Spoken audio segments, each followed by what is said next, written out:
Asif Angie. I'm a clever camera here. Gan i'n ynwys donloch o ffalyn sy fai gwn awm, agos a fe'n o'n y dach i cwrm yn is cwtioch. Ac a hospice awn sy'n ob yn y tos cwtioch a ga, trwy herefys sa choiosnach. The tusker, the tree. Tusker. It's a fame more.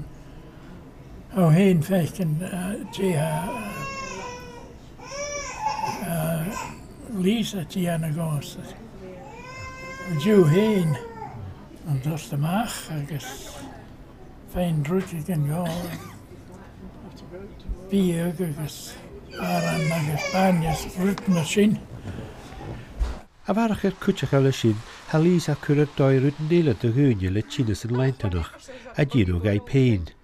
Na mesg ha bwynio'n ialan, a fe tos dwynia gan am ar hydrotherapy sa Ieraston, agos as o'n canioch a dwynile on y doi socialta. We've been running now for 3 years. We're going into our 4th year, and we have over those years supported 54 people at the end of their life stage.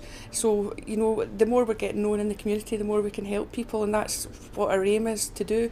We're getting more integrated into the community, and we're able to work in partnership with lots of other agencies in Oban, along with health professionals. Ac a cosgys yn lwyb na siarafys sio.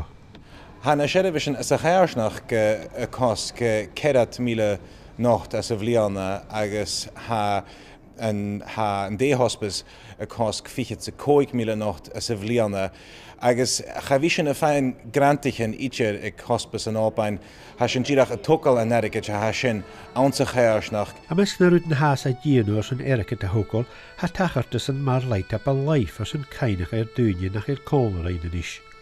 Ach mae'r bwynia nile has fiach yn rhy erigid a haflog. Hasyn y mianachig aadje stjeetje wie aken agus na sheriffishin horst cola agus ha dwynia y feo y shen hasyn y gobar y shen gydjera agus hasyn y giano erstus ach gymiorstan a chanuringun y fi bwlach nas minatje hi ag yn awm sio. Hwg yn tachart o sio 6,000 nod ach has ffeimach i'r tor a farach os yn jo herefys yn achga a chwmwl a dol. Sioni mach ganich, BBC yn la yn Oban.